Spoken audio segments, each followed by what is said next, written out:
வணக்கம். இந்த வீடியோவில் 3வது தவணை அகவலைப்படி டிஏ அரியர் புதிய உத்தரவு 2026 ஜூலை மாதம் அரசு ஊழியர்களுக்கு குட் நியூஸ் சார்ந்து தகவல்கள் வெளிவந்துள்ளது. இது சார்ந்த விவரத்தை பார்க்கலாம்.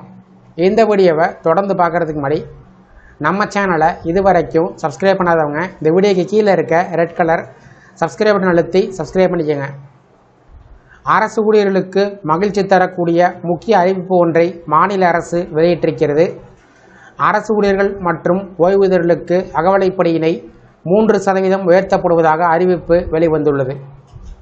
அகவலைப்படி டிஏ என்பது பணவீக்கத்தால் ஏற்படக்கூடிய வாழ்க்கை செலவு அதிகரிப்பை சமநிலைப்படுத்த அரசு ஊழியர்களுக்கு வழங்கப்படும் கூடுதல் கொடுப்பனவு.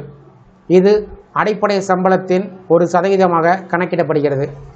பொதுவாக மத்திய அரசு ஊழியர்களுக்கு ஒவ்வொரு ஆண்டும் 2 முறை, அதாவது ஜனவரி மற்றும் ஜூலை மாதங்களில் அகவலைப்படி உயர்வு அறிவிக்கப்படும். பல நேரங்களில் ஹோலி அல்லது தீபாவளி போன்ற முக்கிய பண்டிகைகளுக்கு முன்பாக அரசு அகவலைப்படி உயர்வை அறிவித்து ஊழியர்களுக்கு நிதி நிவாரணம் வழங்குவது வழக்கமாக உள்ளது. அரசு ஊழியர்கள் மற்றும் ஓய்வூதியதாரர்களுக்கு அகவலைப்படி 3% உயர்த்தப்படுவதாக புதிய அறிவிப்பை மத்திய பிரதேச முதலமைச்சர் மோகன் யாதவ் வெளியிட்டார். இந்த முடிவின் அடிப்படையில் மாநில அரசு ஊழியர்களுக்கு அகவலைப்படி 58% உயர்ந்தது.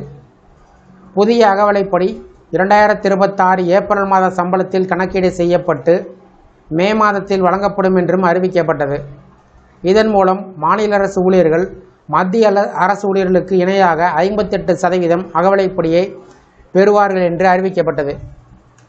மேலும் 2025 ஜூலை மாதம் முதல் 2026 மார்ச் மாதம் வரை உள்ள அகவலைப்படி நிலுவைத் தொகையானது 2026 மே மாதம் முதல் 6 சம தவணைகளில் வழங்கப்படும் என்றும் அரசு தெரிவித்தது.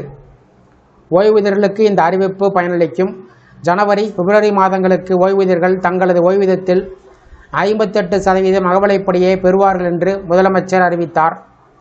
இதுகுறித்து பேசியுள்ள முதலமைச்சர், சமூகத்தினுடைய அனைத்து பிரிவு மக்களின் நலனுக்காக அரசு தொடர்ந்து செயல்பட்டு வருவதாகவும் தெரிவித்துள்ளார். விவசாய நல ஆண்டு சார்ந்து அமைச்சரவை கூட்டத்தில் பல முக்கிய முடிவுகள் எடுக்கப்பட்டதாகவும் கூறியுள்ளார்.